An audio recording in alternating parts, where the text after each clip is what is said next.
Assalamualaikum Bapak. Waalaikumsalam warahmatullahi wabarakatuh. Sebelumnya, perkenalkan nama saya Bilkis. Sama saya Julita. Ya. Di sini kami akan melakukan tugas wawancara Provinsi Indonesia terkait wawancara. Kami izin untuk wawancara Bapak tentang publikasi sedekah di media sosial dengan relevansinya dengan konsep keikhlasan beramal. Pertanyaan pertama, Ya. Apa tanggapan Bapak mengenai video yang telah Bapak lihat?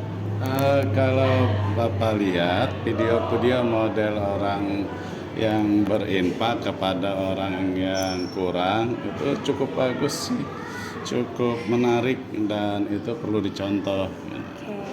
Sebab apa? Dan itu perlu barangkali perlu lebih diviralkan karena di TV atau di YouTube, di beberapa media sosial itu lebih banyak hal-hal yang tidak menarik, artinya merangsang kekerasan, kan harus kita saingi dengan kebaikan video-video yang baik, gitu ya. lanjut. Apakah Bapak sebelumnya sudah mengetahui video tersebut atau video dengan konsep yang sama? Ya, beberapa video model-model semacam itu sering Bapak lihat, sering muncul di beranda. Mungkin karena kalau algoritmanya itu akan video yang sejenis akan sering muncul di itu. Apakah Bapak mengetahui fenomena publikasi sedekah di media sosial? Ya, fenomena publikasi sedekah di media sosial itu walaupun ya sebagian ada yang berupa konten sengaja untuk menarik rating, tetapi ini punya sisi baik menurut Bapak karena itu secara nggak langsung berdakwah, mengajak orang untuk ikut berbagi. Bagaimana menurut Bapak cara terbaik untuk menjaga niat tulus saat beramal di era digital ini? Niat tulus, niat ikhlas untuk beramal di era digital itu memang agak bias ya, karena ikhlas itu seperti surat Al-Ikhlas. Pernah dengar surat Al-Ikhlas? Namanya surat Al-Ikhlas, tapi di dalamnya tidak ada Al-Ikhlas. Kalau surat An-Nas kan kul a'udzu birabbin nas, ada nasnya. Surat Al-Falaq kul a'udzu birabbil falaq. Tapi surat Al-Ikhlas kul huwallahu ahad. Ikhlas itu tidak kelihatan.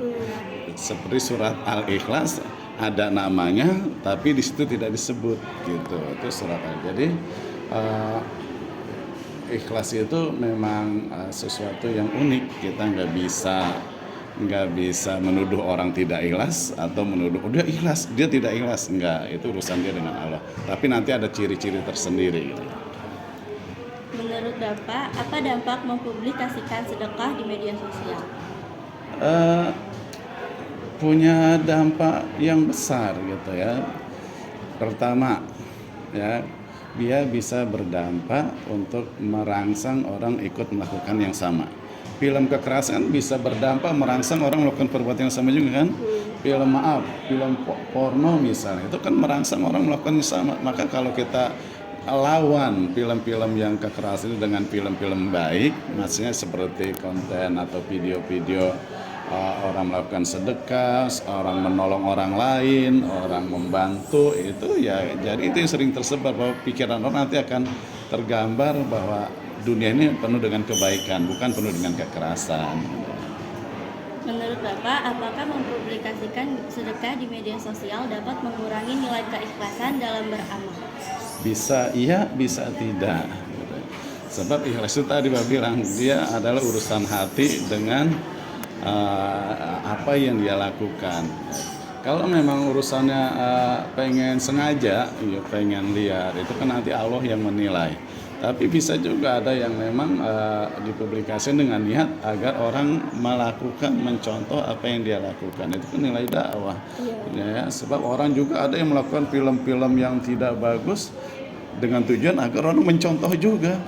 Itu nggak sengaja kan, atau dengan nggak sengaja biar viral, biar dapat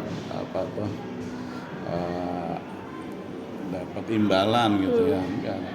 Kita berusaha nggak apa-apa, terus saja yang baik-baik itu biar menyaingi yang tidak baik di media sosial gitu. Menurut Bapak, apakah ada cara yang lebih baik untuk menginspirasi orang lain untuk beramal tanpa harus mempublikasikannya di media sosial? Eh, Sekarang kan era digital, sekarang kan era media sosial. Orang itu memang ada istilah sedekah itu jangan sampai tangan kanan bersedekah, tangan kiri tidak tahu. Dia memang bersembunyi, rahasia itu bisa. Tapi ada kalanya kalau kita tidak lakukan, kita tidak publikasikan, orang tidak mengenal. Pernah dengar ada orang misalnya Gojek, supir Gojek tiba-tiba dirampok, mobilnya, motornya hilang. Lalu dipiralkan. Kemudian orang berinfak, ramai-ramai menyumbang, akhirnya terbelilah dia mampu beli motor.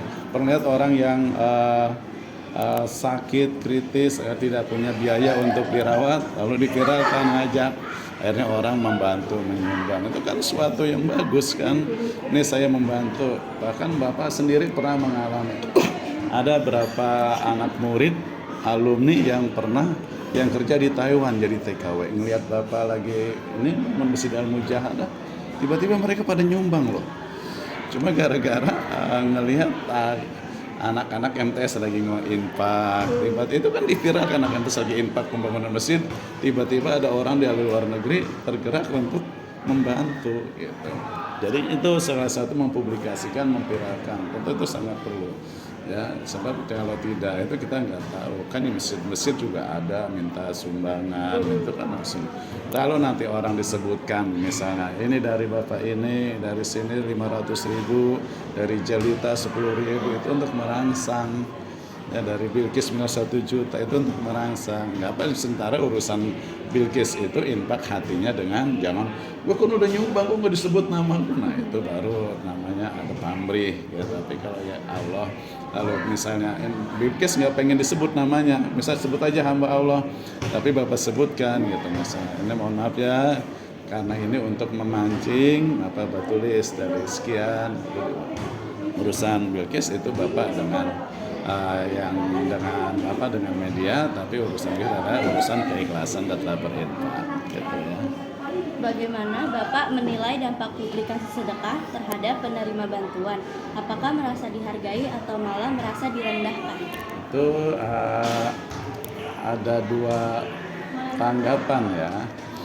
Ya dalam kondisi-kondisi tertentu bisa memang itu bisa dianggap sebab ada orang yang memang ingin pamrih, ingin pamer, lalu dia ajak dengan merendahkan gitu.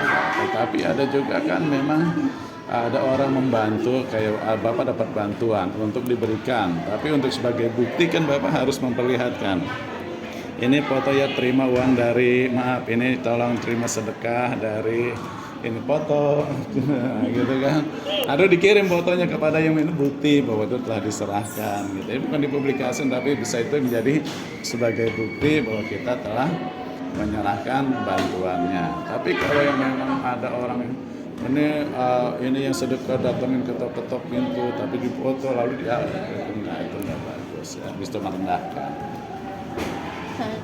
Jika Bapak diberikan dua pilihan, apakah Bapak lebih memilih mempublikasikannya sedekah atau tidak? Di satu saat Bapak bisa memilih untuk mempublikasikan. Di satu saat memang kita tetap harus menyembunyikan gitu ya. Urusan sedekah itu bisa dua hal ya, untuk memancing, untuk merangsang, untuk mengajak, Bapak bisa mempublikasikannya. Tapi urusan untuk hal-hal yang sangat bisa jadi rahasia ya kita harus menyembunyikan. Ada dua sisi gitu. Ada yang kita butuh kita publikasikan boleh ya, tapi untuk dalam rangka mengajak seperti tadi ketika mempublikasikan salah satu kita harus banyak menyebarkan video-video kebaikan, video menolong orang, video membantu pada itu. Jangan pada kita cuma orang lihat gini-gini doang tiap hari di berandamu yang muncul apa? Video orang bersedekah, video orang menolong orang, video anak mengaji, atau video orang-orang yang berpacaran, film-film itu mau yang mana? Nah itu kan jadi tontonan ibadah kan, secara nggak sadar akan tersentuh. Bapak sering menangis lihat videonya orang lagi jalan ditolong, kan Bapak sering bikin status tuh dari orang-orang anak kecil lagi ngaji di motor, kan jadi kita merhati orang juga ya. Itu dua, bisa kita publikasikan saat-saat tertentu, bisa kita sembunyikan urusan yang memang kita berharap ada nilai khusus dari Allah. Oke. Terima kasih Bapak telah